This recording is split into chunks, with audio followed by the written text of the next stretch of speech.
આપણી સાથે પરબતભાઈને પૂછીએ કે અમને શું તકલીફ હતી ને આપણી થેરાપીથી કેમ હવે કેમ છે. પરબતભાઈ ક્યાંથી આવ્યા? હું ખોડીનાર તાલુકામાંથી આવું છું. અચ્છા, ગીર સોમનાથ. ગીર સોમનાથ. બરાબર.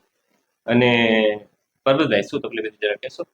હવે તકલીફમાં તો સાહેબ 2 વર્ષથી એટલો બધો હેરાન થયો ને કે એની વાત પૂછોમાં. એક તો આ સર્વાઇકલ પેન હતી અને મોટી બીજી સમસ્યા હતી એસિડ બનતું હતું. બરાબર.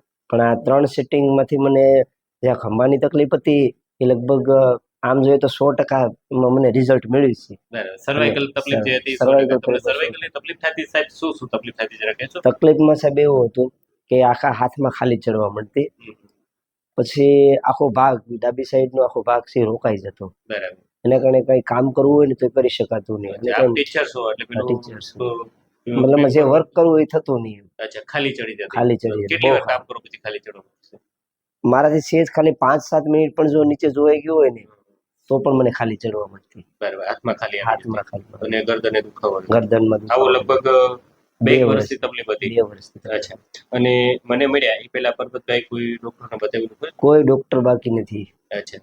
લગભગ ભાવનગરની અંદર ઘણા ડોક્ટરને બતાવી ચૂક્યો છું, મહુવાની અંદર ઘણા ડોક્ટરને બતાવ્યું અને અમારે જુનાગઢમાં લગભગ મોટા ભાગના ડોક્ટરને બતાવી દીધું. એટલે ઓછામાં ઓછો ઘણો ખર્ચો કર્યો, પણ જે અહીંથી મને જે રિઝલ્ટ મળ્યું ને એ મને ક્યાંયથી નથી મળ્યું. બરાબર છે. ઓકે. અને આ બધા ડોક્ટરને બતાવતા પરબતભાઈ, તો એ ડોક્ટર તમને શું અભિપ્રાય આપતા? એ તમને તકલીફ બાબત શું કહેતા? એટલે મતલબમાં એ માત્ર ને માત્ર દવા, કે ભાઈ તમારે દવા છે એ ચાલુ રાખવી પડશે, આના સિવાય બીજો કોઈ વિકલ્પ નથી. અને મને આનું એડ્રેસ, મેં વિડીયો તમારા જોયા. અચ્છા, વિડીયો જોઈને પછી. બરાબર. અને પરબતભાઈ, અને બીજી શું તકલીફ હતી સર્વાઇકલ સિવાય? Gas acidity. હા, ગેસ એસિડિટીમાં ગેસની તકલીફ 2-3 વર્ષથી હતી મને. અને એમાં આખું પેટ મારું ફૂલી જતું. આમાં અચ્છા, જમવાનું પૂરેપૂરું ચાલતું નહીં મને. બરાબર. અને થોડુંક ખાય ને તો એમ થઈ ગયું હવે પછી હવે ખાવું નથી. અચ્છા, વધારે જમાતું નહીં. હવે હું પેટ ભરીને જમું છું 3 તાક. બરાબર છે. હવે ટૂંકમાં જમવામાં ને એ બધી જે પ્રોબ્લેમ આવતી હતી અને હવે આવતી નથી. બરોબર, વ્યવસ્થિત જમી શકો. હવે આપણને તકલીફ શું હતી હું તમને સમજાવું સાહેબ.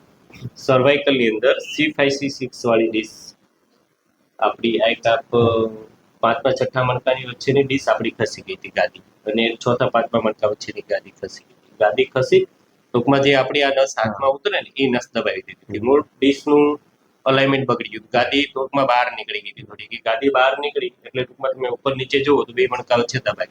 2 મણકા વચ્ચે દબાય એટલે નસમાં સર્ક્યુલેશન ડિસ્ટર્બ થાય. એની અંદર જે બ્લડ આવવું જોઈએ એ ગતિએ ના આવે એટલે આપણને ખાલી ચડે, દુખે. બરાબર. હવે આપણે આપણી ટ્રીટમેન્ટ શું કર્યું? જે ગાદી બહાર નીકળી હતી ગાદીને આપણે ગોઠવી.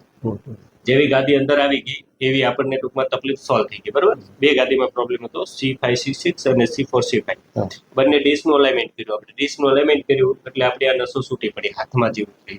એટલે ત્યાં બી દુખાવો બંધ થઈ ગયો, તમને હાથમાં બી દુખાવો બંધ થઈ ગયો. હવે સર્વાઇકલમાં કેવું છે પરબતભાઈ? હવે કઈ તકલીફ આવે છે? તમે આ લગભગ છેલ્લું સેશન આપણે લગભગ 22/12 લીધું હતું અને આ જે ત્રીજું સેશન આપણે 2/2 એટલે 1 મહિના સમથિંગ થઈ ગયું. કઈ તકલીફ આવી છે તમને? નહીં, બિલકુલ નહીં. તમે જે વર્કિંગમાં જે પ્રોબ્લેમ આવતો હતો એ હાવ સોલ્વ થઈ ગયું. બરાબર. હવે ટૂંકમાં કેટલું સારું કહી શકો ગરદનમાં? ગરદનમાં અત્યારે મને આમ તો જોઈએ તો અત્યારે 100% રાહત છે, કોઈ પ્રોબ્લેમ નથી આવતો. બરાબર. અને પરબતભાઈ, તમારી જેવી તકલીફ વાળા પેશન્ટો હોય, ગરદનમાંથી ગાદી ખસી હોય, મણકા ખસ્યા હોય કે નસ દબાતી હોય, તો આ વિડીયો મારફત તમે એમને શું કીધું?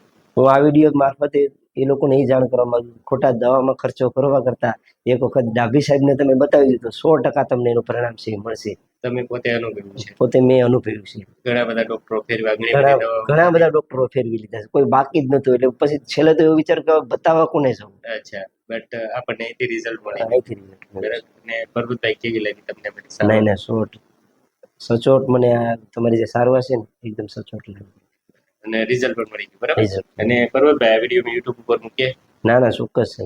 તમારી જેવી તકલીફ વાળા પેશન્ટો જોવે, તમે વિડીયો જોઈને જ આવે. બરાબર. તમારી જેવી તકલીફ વાળા પેશન્ટો જોવે તમને ખ્યાલ આવે કે પરબતભાઈને આવી તકલીફ હતી અને આ થેરાપીથી, આ ટ્રીટમેન્ટથી એમને સોલ્વ થઈ ગઈ. બરાબર. ઓકે પરબતભાઈ, તમારો મોબાઈલ નંબર મેં વિડીયો મેન્શન કરીએ? હા, ઓકે. બોલો, મોબાઈલ નંબર બોલો તમારો. 7359951650. ઓકે. બરાબર. છોડો.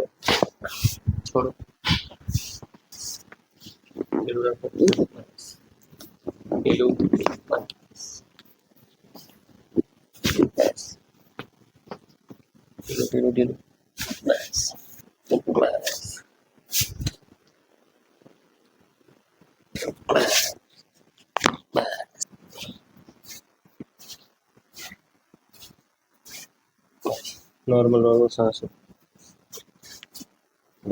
ઊંડો શ્વાસ લો. છોડો છોડો શ્વાસ લઈને છોડો. કરો કરો બસ વાળો કરો સીધા બસ વાળો.